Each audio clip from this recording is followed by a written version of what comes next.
Kalau konteksnya adalah peperangan, maka yang menjadi target adalah tiap infrastruktur kritis atau vital yang ada di sebuah negara.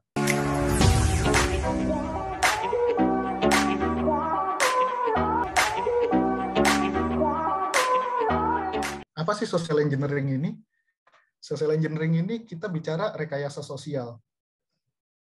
Social engineering tanda kutip masih paling efektif. Kenapa? Karena yang diserang bukan sistem, tetapi orang.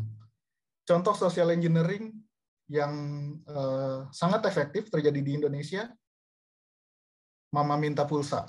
Oke, kalau kita bicara peperangan sendiri, peperangan cyber, kalau kita konteksnya adalah nasional, mungkin teman-teman juga dengar gitu ya, beberapa waktu terakhir lumayan heboh terkait dengan Biorka.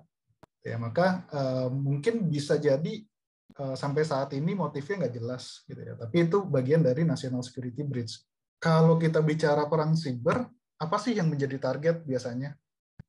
Kalau konteksnya adalah peperangan, maka yang menjadi target adalah tiap infrastruktur kritis atau vital yang ada di sebuah negara. Cyber attack ini apa sih? Kita bicara sebuah negara melakukan serangan ke negara lain. Kalau kita bicara nation state atau state sponsored ya dengan sumber daya yang levelnya negara gitu. Kalau satu orang mungkin punya uang paling banyak katakanlah $1 miliar, kalau negara kan mungkin bisa triliunan dolar gitu ya. Atau ya individual, hacker individual tapi di backup, disponsori oleh kepentingan sebuah negara. Jadi kalau kita secara personal, apa sih yang bisa kita lakukan? Ya, kita masing-masing pribadi, apa yang bisa dilakukan? Pertama, ya kita amankan dulu jaringan rumah kita.